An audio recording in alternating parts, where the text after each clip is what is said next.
Ciao a tutti e benvenuti al tutorial su come configurare il joystick option 3 sul PC. Intanto andiamo al sito del download Motion Joy Gamepad. E il primo link.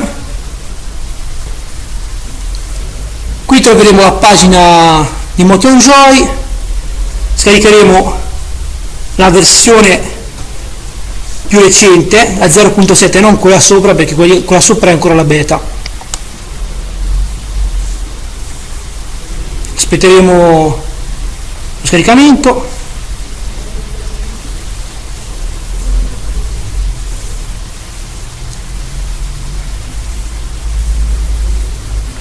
Eccoci.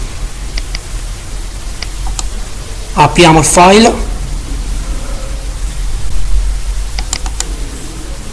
file eseguibile, installazione, sì, consentiamo, next. Qui ora lo puoi salvare dove vuoi, sì, creiamo la leccola su desktop e installiamo.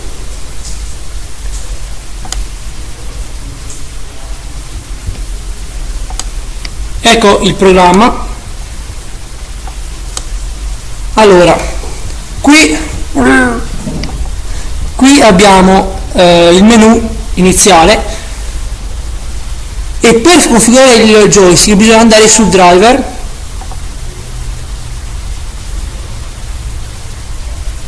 bisogna fare load driver che ti scaricherà il driver. Qui però dove hardware option avremo il nostro joystick che abbiamo trovato all'USB. Quando abbiamo fatto il driver li scarichiamo e li installiamo.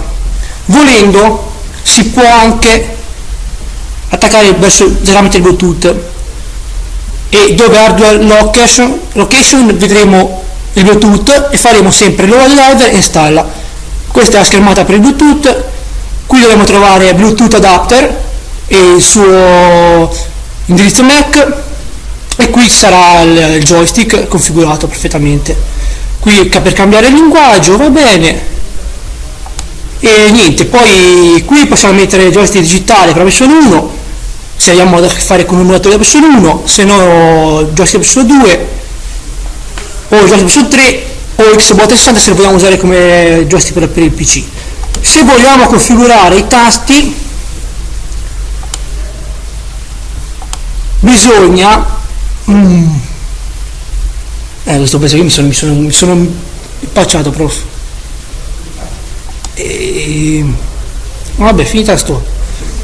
Finito. Ok. Ah no, aspetta. No, finito.